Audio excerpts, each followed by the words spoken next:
اب میں ان کے بعد ثانیہ بنت یعقوب کو مدعو کرتی ہوں، جن کی تقریر کا عنوان ہے غلطی پر اڑ جانا شیطانی صفت ہے۔ السلام علیکم ورحمۃ اللہ وبرکاتہ۔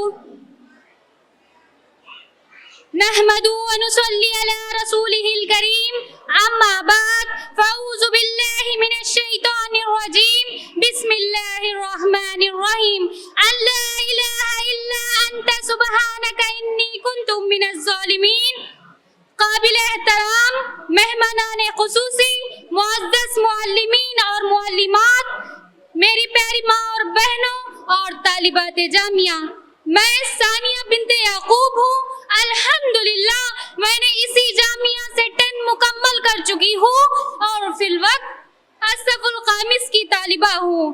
آج کے اس 10ویں سالانہ اجلاس میں میری اس تقریر کا عنوان ہے غلطی پر اڑ جانا شیطانی صفت ہے۔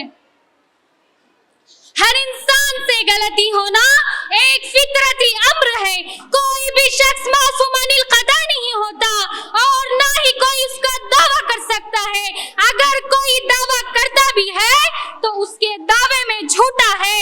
ہر فرد و بشر سے بھول چوک ہوتی ہے، لیکن بہتر ہے وہ شخص جو برا وقت اپنی غلطی کا احساس ہو۔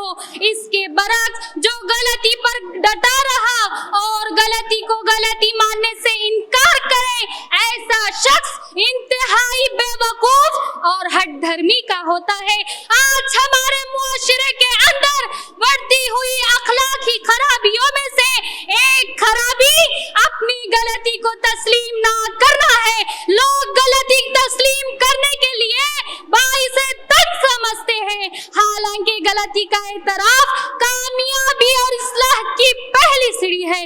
جب آدم علیہ السلام سے بھول ہوئی تو انہوں نے فوراً معافی طلب کی، جیسا کہ قرآن مجید میں اللہ تعالیٰ کا ارشاد ہے، قَالَ رَبَّنَا ظَلَمْنَا أَنفُسَنَا وَإِن لَّمْ تَغْفِرْ لَنَا وَتَرْحَمْنَا لَنَكُونَنَّ مِنَ الْخَاسِرِينَ۔ سورہ اعراف آیت نمبر 22۔ دونوں نے کہا، اے ہمارے پروردگار، ہم نے اپنی جانوں پر ظلم کیا، اگر تو ہمیں معاف نہیں کرے گا، ہم پر رحم نہیں کرے گا تو یقیناً ہم خسارہ اٹھانے والوں میں سے ہو جائیں گے۔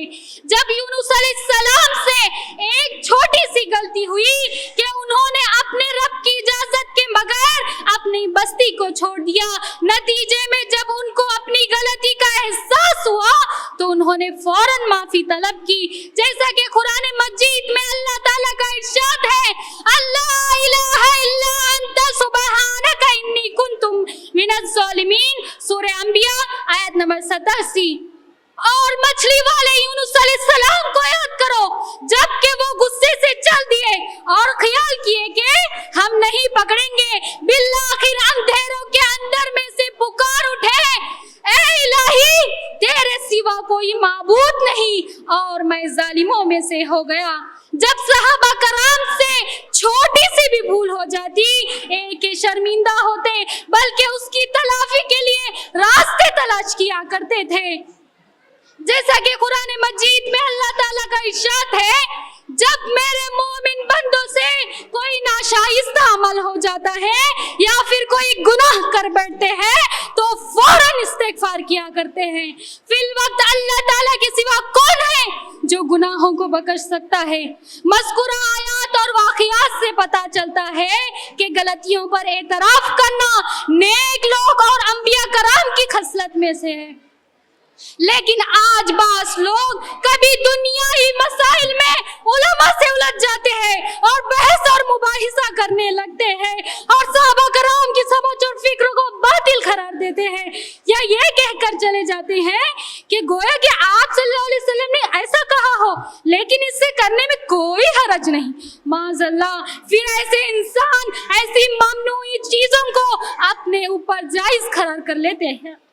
بعض مقام پر انسان بخوبی جانتا ہے کہ وہ غلطی کر رہا ہے، اس کی ضمیر اس کو جھنجھوڑتی بھی ہے، لیکن اس کی انا اسے حق پر نہیں لے آتی، پھر ایسا ضدی آدمی گناہ کر بیٹھتا ہے۔ بعض لوگوں کی حالات تو یہ ہوتی ہے کہ اعتراف گناہ تو دور کی بات ہے،